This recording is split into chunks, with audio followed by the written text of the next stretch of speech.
It's the first Sunday of Lent, so we begin this holy season. It's important for us, I think, to go back and understand the original meaning of this time of Lent. Originally in the church, Lent was a season to prepare for baptism.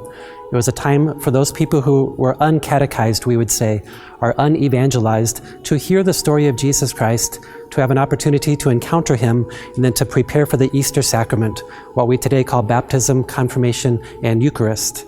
With that background then, we hear today's first reading, the story of Noah's Ark. And to understand Noah's Ark, we have this great baptism of a flood, water that covers the whole earth in order to bring about a new creation, if you will. So let's even go back earlier to the book of Genesis. When God first created us, God was friend with us. God made us to be in communion with God. And that kind of a life was like being in a garden. We called it the Garden of Eden. We could see God face to face. We could be friends with God. That's God's desire. And then what happened? Sin entered the scene. Sin divides us. Sin is disobedience. The Latin word obedere means to listen. So sin means that we fail to listen to God. What does God do and how does God respond when we separated ourselves from that Garden of Eden, from friendship? Well, God begins a great rescue operation.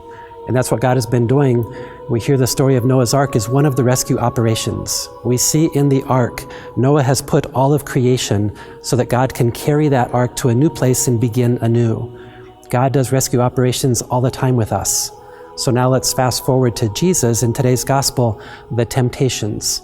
Jesus has just been baptized by his cousin John, and now he's in the desert. He's in the place opposite of a garden.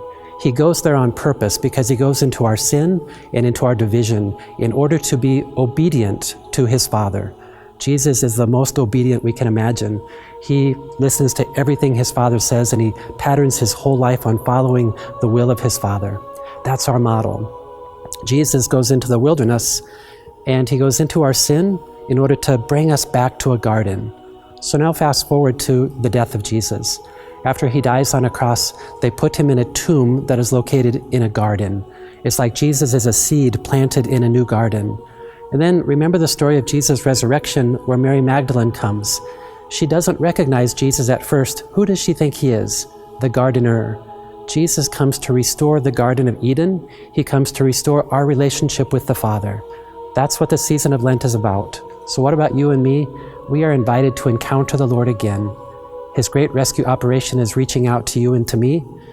Spend time praying. Spend time fasting. Spend time giving alms. Through those practices of Lent, we encounter Jesus and he creates us anew.